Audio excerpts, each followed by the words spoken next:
आप देख रहे हैं सुदर्शन न्यूज। नमस्कार, उत्तराखंड विशेष देख रहे हैं आप और मैं हूं आपके साथ स्मारिका ठाकरे। देहरादून के प्रदेश भाजपा मुख्यालय में समन्वय समिति की बैठक आयोजित की गई, जिसमें राष्ट्रीय महामंत्री संगठन बीएल संतोष, दुष्यंत गौतम, सीएम धामी, प्रदेश अध्यक्ष मदन कौशिक समेत कई लोग मौजूद रहे। तो वहीं 5 समूहों की बैठक खत्म होने के बाद सीएम धामी ने कहा कि अब सामान्य बैठक है, इसमें संगठन और समाज में क्या कमियां हैं, उसको किस तरह से दूर किया जाए, इसको लेकर विचार विमर्श किया गया है। आदरणीय प्रदेश अध्यक्ष हमारे प्रभारी सामान्य तौर पर संगठन में जो उत्तराखंड के विभिन्न विषय होते हैं और कैसे उनमें गति देनी है, कैसे उनको तेजी से काम चलना है, कैसे समाज के साथ, संगठन के साथ सब लोगों का एक साथ समन्वय हो, उसके लिए ऐसी बैठकें नियमित रूप से चलती रहती हैं। वही बैठक तो वहीं भगवानपुर में जल भराव और आवास योजना को लेकर स्थानीय कांग्रेस विधायक ममता राकेश ने नगर पंचायत के अध्यक्ष प्रतिनिधि पर गंभीर आरोप लगाए हैं, जिनका खंडन बीजेपी नेता और विधायक के देवर सुबोध राकेश ने किया और विधायक ममता राकेश को आरोप सिद्ध करने का चैलेंज दिया है। सुबोध राकेश ने कहा कि विधायक के आरोप पूरी तरह से निराधार है। एक भी आरोप विधायक पैसे के लेन देन का अगर सिद्ध कर दे तो वह अपने पद से इस्तीफा दे देंगे। दरअसल बारिश होने से जगह जगह जलभराव की स्थिति पैदा हो गई है और साथ ही रास्ते भी खराब हो गए हैं, जिसको लेकर स्थानीय लोगों ने भी शिकायत की है।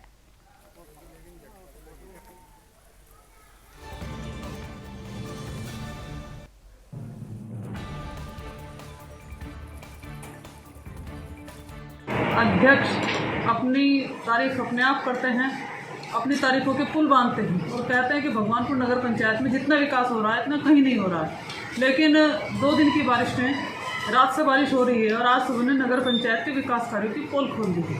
धरातल पर कहीं विकास कार्य नहीं है। आप देखिए, जिला पंचायत मार्केट में भगवानपुर थाने के सामने अंडरपास के सामने इतना पानी भरा हुआ, अंडरपास से निकलना मुश्किल है। नगर पंचायत भगवानपुर में जितना विकास हुआ है, जो कह रही है ममता राकेश जी, इस क्षेत्र के विधायक ने भी कहा है कि विकास का ऐसे ही हवाई है, कहीं काम नहीं हो रहा है। और मैं दावे के साथ कहना चाहता हूं कि नगर पंचायत भगवानपुर में नया नगर पंचायत है, पहली बार बोर्ड बना है, जीरो सिस्टम हमारा आय का व्यवस्था का, बजट का पूरी तरह। उसके बाद भी मैं दावे के साथ कहना चाहता हूँ भगवानपुर नगर पंचायत विकास के मामले में हरिद्वार जिले में सबसे अग्रणी है। ये आंकड़े हैं। तो बिल्कुल ने 1,32,000 मेगावाट का जो पाइप डाले थे लगभग 10 फुट नीचे, वो मकानों के बीच में जो रास्ता है, रोड है मेन, उसके नीचे डाले थे। अब हो रहा यह है कि उसमें रिसाव हो रहा है और लोगों के घरों में पानी जा रहा है, मकान गिरने तक की। तो वहीं गुरुद्वारा श्री नानकमत्ता साहिब में मर्यादा के विरुद्ध सांस्कृतिक कार्यक्रम के विवाद ने तूल पकड़ लिया है। हजारों की तादाद में आक्रोशित सिख समाज गुरुद्वारा साहिब पहुंचकर गुरुद्वारा प्रबंधन कमेटी के प्रधान और कार्यवाहक महासचिव के इस्तीफे की मांग कर रहे हैं, जिसके बाद कमेटी के निर्देश पर गुरुद्वारा प्रबंधन कमेटी के अध्यक्ष सेवा सिंह समेत 4 सदस्यीय कमेटी ने इस्तीफा दे दिया है।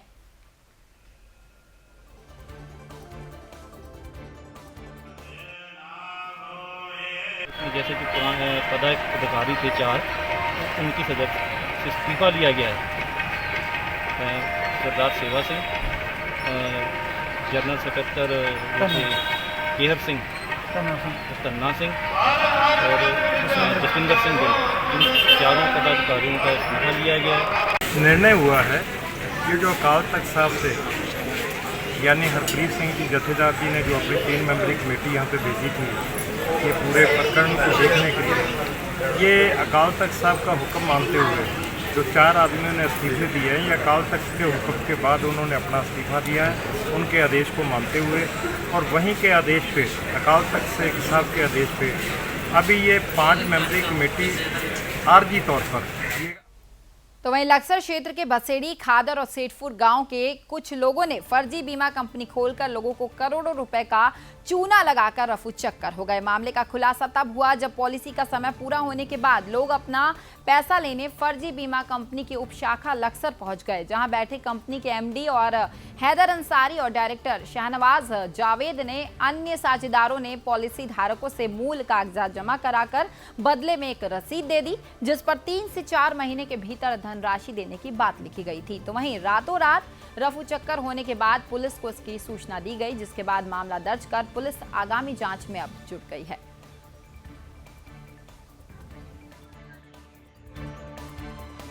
ये दरअसल 5 लोगों के खिलाफ मुकदमा दर्ज हुआ है। सतीश कुमार ने दर्ज कराया है नौशाद आदि के खिलाफ। ये FIR दर्ज हुई है, इसमें 606 और 420 ये इसकी इन्वेस्टिगेशन की जा रही है और जो भी आवश्यक चीज़ें होगी वो बाद इन्वेस्टिगेशन ही बता। तो वहीं सितारगंज में एक समाज श्रेष्ठ समाज संस्था के अध्यक्ष और संरक्षक के नेतृत्व में 5वां स्थापना दिवस मनाया गया है। इस अवसर पर संस्था के पदाधिकारियों ने बेटी पढ़ाओ अष्टभुजा महालक्ष्मी मंदिर में भारत देश की प्रगति के लिए पूजा और हवन समेत पौधारोपण भी किया है। और संस्था के उपाध्यक्ष ने कहा कि जिस दिन से एक समाज श्रेष्ठ समाज संस्था की स्थापना हुई है, उसी दिन से ही संस्था समाज हित के लिए काम कर रही है।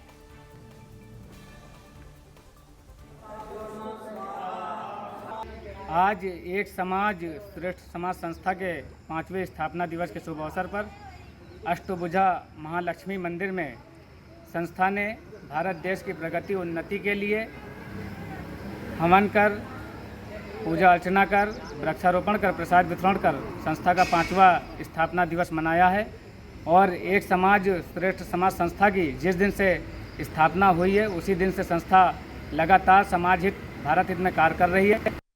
तो वहीं सितारगंज विधानसभा क्षेत्र के एक गांव के गौशाला में देर रात अज्ञात कारणों के चलते आग लग गई, जिससे 9 महीने की गर्भवती भैंस समेत 8 महीने के पशु की जलकर दर्दनाक मौत हो गई, जिसकी सूचना संबंधित लेखपाल और पशु चिकित्सा विभाग को दे दी गई, जिसमें पशु चिकित्सा विभाग की टीम ने मौके पर पहुंचकर स्थिति का जायजा लिया। तो वहीं इस मामले में पशु चिकित्सा अधिकारी डॉक्टर जितेंद्र कुमार ने बताया कि सूचना पर मौके पर पहुंची हमारी टीम ने पहुंचकर जले हुए जानवरों का पोस्टमार्टम कर रिपोर्ट तैयार कर ली है और इसे शासन को भेज भी दिया गया है। और साथ ही उन्होंने बताया कि लगभग 60,000 से 70,000 का नुकसान पहुंचा है।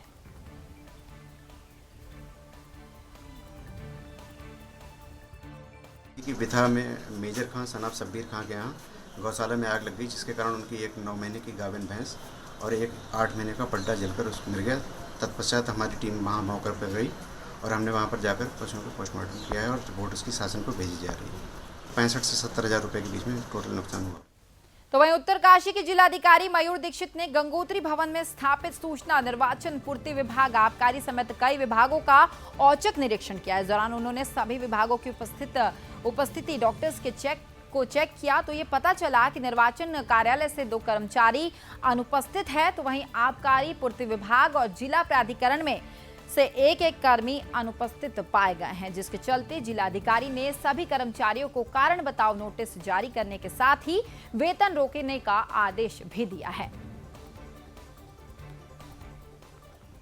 27 जुलाई और आज 28 जुलाई को सुबह से काफ़ी बारिश होने के कारण हमारे कुछ रोड्स बंद हो रखी हैं, विलेज रोड्स भी और मेन हाईवेज भी, जिसके लिए सभी जगह JCB वर्क कर रही हैं, रास्ते खोल रहे हैं।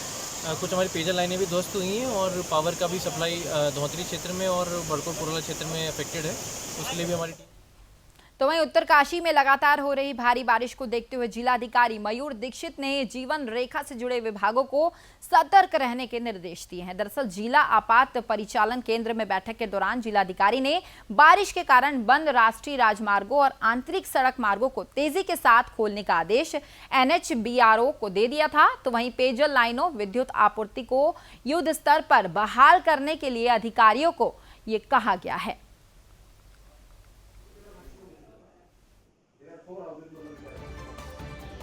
27 जुलाई और आज 28 जुलाई को सुबह से काफ़ी बारिश होने के कारण हमारे कुछ रोड्स बंद हो रखी हैं, विलेज रोड्स भी और मेन हाईवेज भी, जिसके लिए सभी जगह JCB वर्क कर रही हैं, रास्ते खोल रहे हैं। कुछ हमारी पेयजल लाइनें भी ध्वस्त हुई हैं और पावर का भी सप्लाई धौतरी क्षेत्र में और बड़कोट पुरला क्षेत्र में अफेक्टेड है, उसके लिए भी हमारी टीम्स लगातार। तो वहीं उत्तराखंड रोडवेज मृतक आश्रित संगठन के अध्यक्ष गौरव शर्मा के नेतृत्व में परिवहन मंत्री यशपाल आर्या को एसडीएम हिमांशु कफटिया के माध्यम से तहसीलदार ने ज्ञापन सौंपा है। दरअसल साल 2017 में उत्तराखंड रोडवेज में मृतक आश्रितों की भर्ती प्रक्रिया पर सरकार ने रोक लगा दी थी। इसी कड़ी में विभाग में समयोजना को लेकर संगठन ने धरना प्रदर्शन दिया है और साथ ही ज्ञापन भी सौंपा है, लेकिन बावजूद इसके अभी तक सरकार की तरफ से कोई उचित कार्रवाई नहीं की गई है, जिससे परेशान होकर संगठन ने चेतावनी देते हुए अब ये कहा है कि अगर 1 महीने के अंदर समायोजन नहीं किया जाता है तो मृतक आश्रित आत्मदाह करने के लिए विवश हो जाएंगे।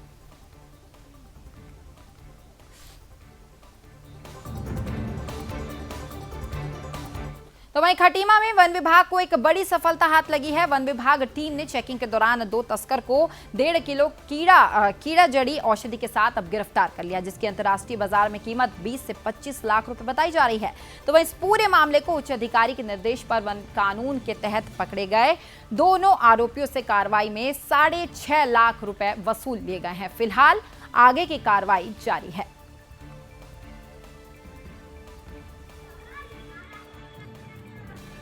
नाना सागर बैरियर पर हम लोग जो है चेकिंग कर रहे थे। चेकिंग के दौरान जो है करीब 11:30 बजे, करीब 11:45 पर एक कार जो है आती हुई दिखाई दी हमें नाना सागर डैम से, जिसको हम चेकिंग कर रहे थे। इसी दौरान जो है उस कार ने हमको देखा और गाड़ी टर्न करके वापस हो गया।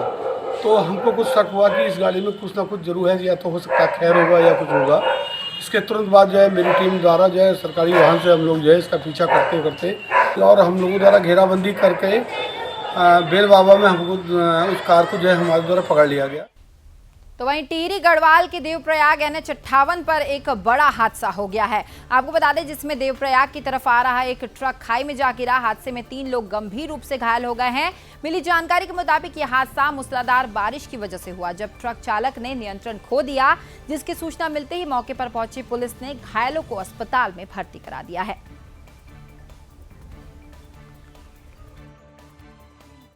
सर, ये ट्रक गिरने की घटना कैसे हुई? ये आज सुबह करीबन 1:15 बजे ये सूचना मिली कि यहाँ पे एक ट्रक गिर गया है और वो काफ़ी नीचे गहरी खाई में चली गई है। इस सूचना पर मैं तुरंत आया अपने सभी जवानों सहित, और मैंने यहाँ पे पौड़ी थाने वालों को भी और तहसीलदार लोगों को भी यहाँ पे मदद हेतु बताया कि रेस्क्यू के लिए। उस टाइम काफ़ी बारिश भी हो रही थी, तो ये मुझे लग रहा है कोहरा होने के कारण और बारिश होने के कारण यह ड्राइवर जो है नियंत्रण खो गया और गहरी खाई में चली गई। जिले में मुखबिर की सूचना के आधार पर जिला पूर्ति अधिकारी ने जोशीमठ ब्लॉक में 2 तेल के टैंकर्स पर छापा मारा। भारत सीमा चीन सीमा पर डीजल ले जा रहे दोनों टैंकर्स पर छापेमारी के दौरान चालक से तेल परिवहन से संबंधित कागज मांगे गए, लेकिन चालक कागज नहीं दिखा सका, जिसके बाद जिला आपूर्ति अधिकारी ने थाने में तहरीर दी, जिसके आधार पर पुलिस ने कार्रवाई करते हुए दोनों चालक को गिरफ्तार कर जेल भेज दिया है। तो वहीं ये दोनों टैंकर्स भारत चीन सीमा पर डीजल ले जा रहे थे।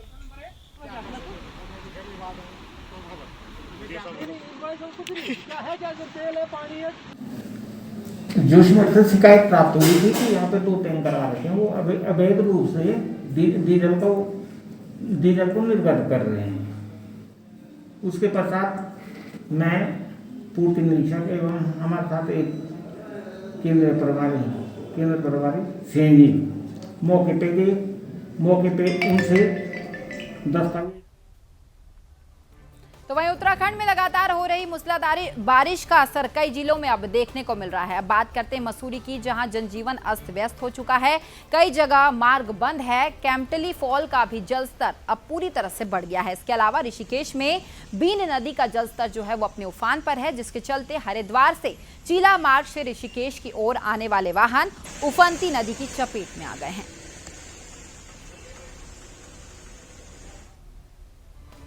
तो वहीं उत्तराखंड में लगातार हो रही बारिश के चलते पौड़ी में मौसम विभाग ने भारी बारिश को लेकर ऑरेंज अलर्ट जारी कर दिया है। मौसम विभाग के अनुसार 29 जुलाई तक मूसलाधार बारिश की संभावना जताई जा रही है।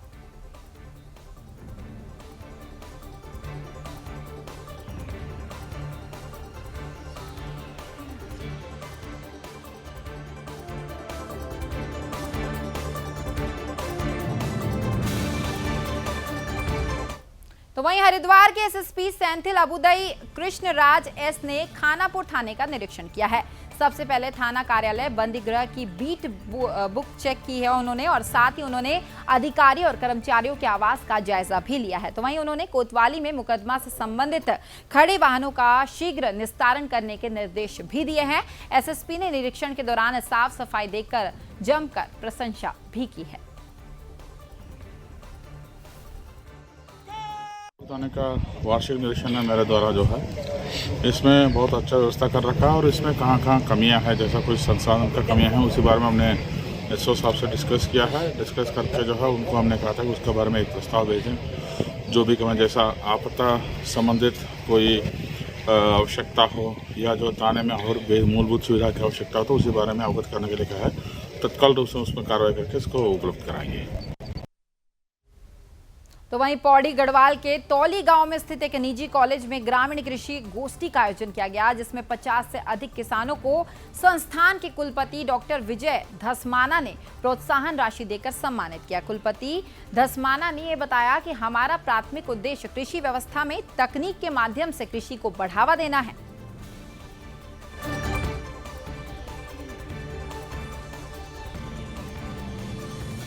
ये जो हमने प्रकल्प यहाँ पे शुरू किया है, इसका मेन मकसद यही था कि जो आसपास के गांव हैं इनका उत्थान कैसे किया जाए।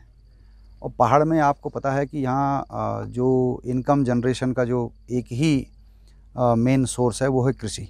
दूसरा और यहाँ इंडस्ट्री लग नहीं सकती, कोई ऐसी इंडस्ट्री लग नहीं सकती। तो कृषि है, उस कृषि को बढ़ावा कैसे दिया जाए। अब कृषि में भी दिक्कत है कि जो लोग किसान उगाते हैं वो नेचुरली है, हर आदमी ये चाहता है कि उसको मेहनत कम करनी। फिलहाल इस बुलेटिन में इतना ही, लेकिन सुदर्शन न्यूज में खबरों का सिलसिला लगातार जारी रहेगा। जय हिंद।